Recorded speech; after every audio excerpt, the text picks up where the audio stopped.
নমস্কার বন্ধুরা, মামি চ্যানেলে সবাইকে স্বাগত জানাই। আমি আজ তৈরি করেছি রুই মাছের একটা দুর্দান্ত স্বাদের রেসিপি।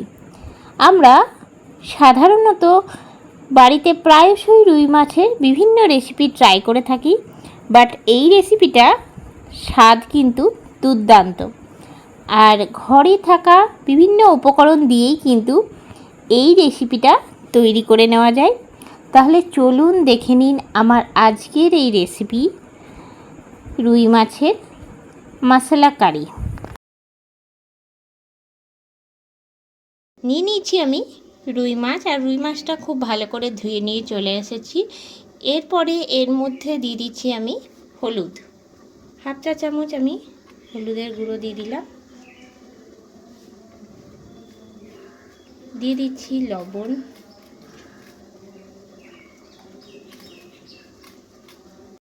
দিয়ে দিচ্ছি কাশ্মীরি লঙ্কা গুঁড়ো,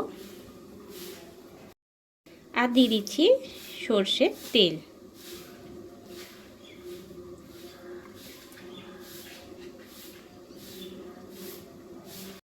এবার আমি খুব ভালো করে মাছটার মধ্যে সব উপকরণগুলো মাখিয়ে নিচ্ছি। এরকম করে একবার রুই মাছের এই রেসিপিটা করে দেখবেন, খুবই ভালো লাগে খেতে।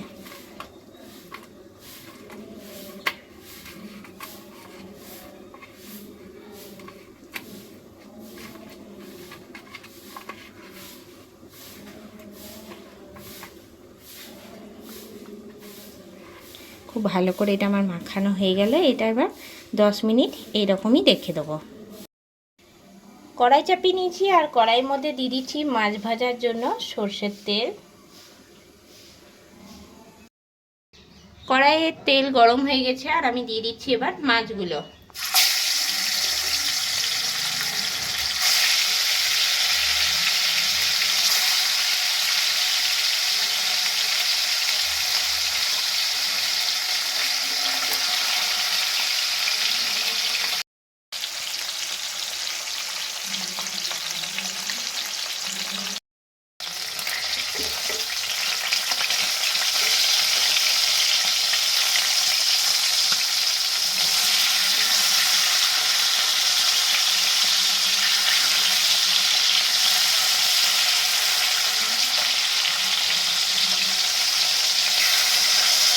মাছগুলো একটু লাল করে ভেজে নেবো, আর উল্টে দিলাম।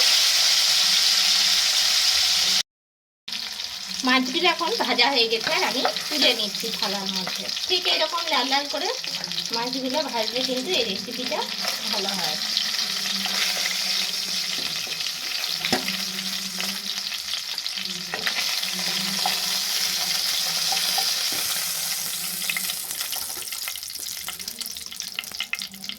এরপরে মাথাগুলো রয়েছে সেগুলো আমি ভেজে নিচ্ছি।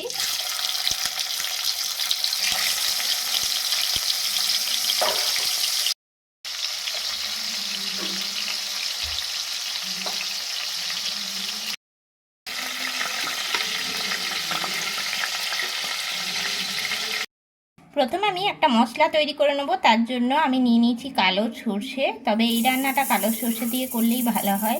আমি 3-4 চামচের মতন কালো সর্ষে নিয়েছি। দিয়ে দিচ্ছি গোটা ধনে 2 চা চামচ, দিয়ে দিচ্ছি গোটা জিরে 1 চা চামচ, দিয়ে দিচ্ছি 3টে কাঁচা লঙ্কা। এর মধ্যে এবার আমি সামান্য পরিমাণে জল দিচ্ছি, আর দিয়ে দিচ্ছি হাফ চা চামচ লবণ। এবার এর একটা মিহি পেস্ট তৈরি করে নিয়ে চলে আসছি। আবারও আমি একটা মিক্সিং জার নিয়ে নিয়েছি, আর এর মধ্যে দিয়ে দিচ্ছি একটা বড় সাইজের পেঁয়াজ, দিয়ে দিচ্ছি রসুন, কয়েক কোয়া রসুন ব্যবহার করেছি। এবার আমি দিয়ে দিচ্ছি 2টো লাল টমেটো নিয়ে নিয়েছি। টমেটোটা আমি 4টে চিলি করে নিচ্ছি। এই টমেটোটাও মিক্সিং জারের মধ্যে আমি দিয়ে দেব। এবারে আমি এর মধ্যে দিয়ে দিচ্ছি টমেটোটা। এর একটা মিহি পেস্ট তৈরি করে নিয়ে ফিরে আসছি। মাছ ভাজার তেলের মধ্যেই আমি প্রথমে দিয়ে দিচ্ছি দুটো এলাচ। এলাচটা আমি ফাটিয়ে নিয়েছি। এরপর এর মধ্যে দিয়ে দিচ্ছি হলুদ আর দিয়ে দিচ্ছি 2 চা চামচ লঙ্কার গুঁড়ো। আমি ব্যবহার করেছি কাশ্মীরি লঙ্কার গুঁড়ো। প্রথমে যদি হলুদ আর লঙ্কার গুঁড়োটা খুব ভালো করে তেলের সঙ্গে মিশিয়ে নেওয়া যায় তাহলে কিন্তু এর কালারটা দারুণ আসে। এরপরে আমি মশলার পেস্টটা দিয়ে দেবো। দিয়ে দিচ্ছি পেঁয়াজ, রসুন আর টমেটোর পেস্টটা দিয়ে নাড়াচাড়া করে নেবো ভালো করে।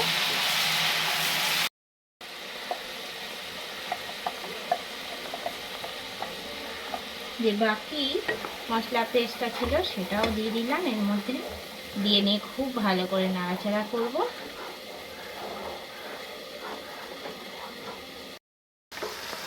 এবারে এর মধ্যে দিয়ে দিচ্ছি সর্ষে, ধনে, জিরে আর কাঁচা লঙ্কার যে পেস্টটা তৈরি করেছি সেই পেস্টটা।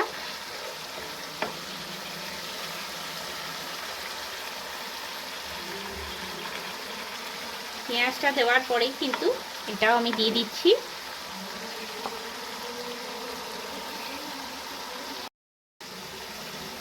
এটাও এবার নাড়াচাড়া করে নিচ্ছি। খুব ভালো করে মশলাটা এরকমভাবে কষিয়ে নেব।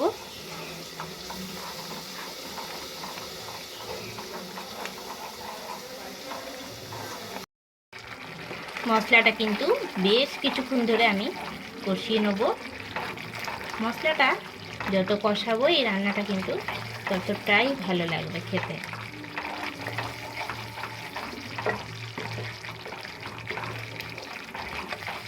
এখন কিন্তু একটু জলের ব্যবহার করব না। মশলাটা কিন্তু বেশ কিছুক্ষণ ধরে কষাচ্ছি। আপনারা চাইলে একবার করে ঢাকা দিয়ে দিয়েও কিন্তু কষিয়ে নিতে পারেন। এখন কিন্তু অনেকটাই তেলটা ছাড়তে শুরু করে দিয়েছে, তবে আরেকটু আমি কষিয়ে নেব। এখন আমি এর মধ্যে দিয়ে দিচ্ছি আন্দাজ মতন লবণ আর দিয়ে দিচ্ছি একটুখানি স্বাদ হওয়ার জন্য চিনি। দিয়ে দিচ্ছি এর মধ্যে লবণ,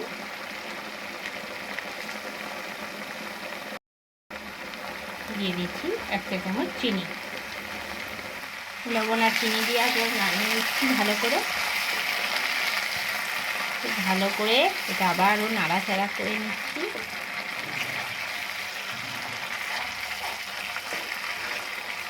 এবার চাইলে আপনারা মশলার জলটা অল্প অল্প করে দিতে পারেন। এবারে এর মধ্যে দিয়ে দিচ্ছি আমি জল।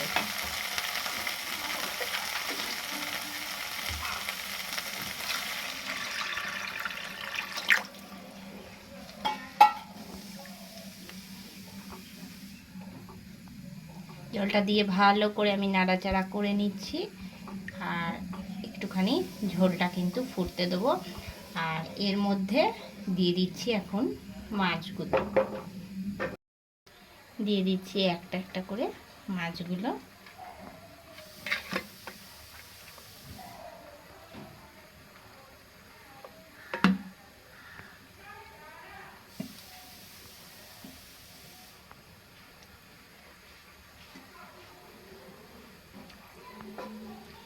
মাছগুলো দিয়ে বেশ কিছুক্ষণ আমি ঝোলটা ফুটিয়ে নেব আর ঝোলটা অনেকটা কমিয়ে নেব।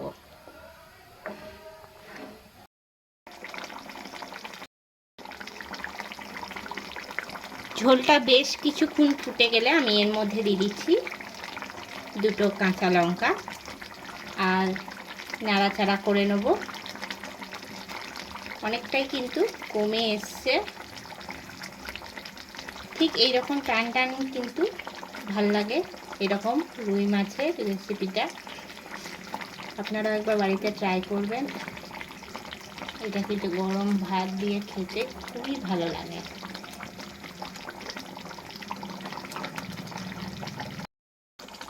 এবার নামাবার আগে আমি দিয়ে দিচ্ছি গরম মশলা গুঁড়ো। এরপরে আমি নামিয়ে নিচ্ছি।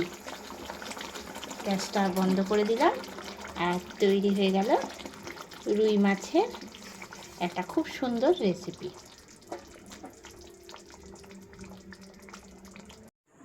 এবার আমি ডিশের মধ্যে মাছগুলোকে রাখছি। আর এই মশলা কারি খুব সহজেই কিন্তু তৈরি করে নেওয়া যায়। গরম গরম ভাতের সঙ্গে খেতে কিন্তু দারুণ লাগে। আপনারা অবশ্যই বাড়িতে একবার ট্রাই করবেন আর আমাকে কমেন্ট করে জানাবেন রেসিপিটা কেমন হলো। আজকের ভিডিওটা ভালো লেগে থাকলে অবশ্যই ভিডিওটিতে লাইক করবেন, শেয়ার করবেন, কমেন্ট করবেন। এই চ্যানেলের নতুন বন্ধু হয়ে থাকলে চ্যানেলটা সাবস্ক্রাইব করে দেবেন। পাশে থাকা বেল বাটনটি প্রেস করে রাখবেন সবার আগে নোটিফিকেশন পাওয়ার জন্য। আরও নতুন নতুন রেসিপি নিয়ে হাজির হব, তাই সঙ্গে থাকুন আর দেখতে থাকুন মা এন্ড মি। সবাই ভালো থাকবেন, সুস্থ থাকবেন। ধন্যবাদ।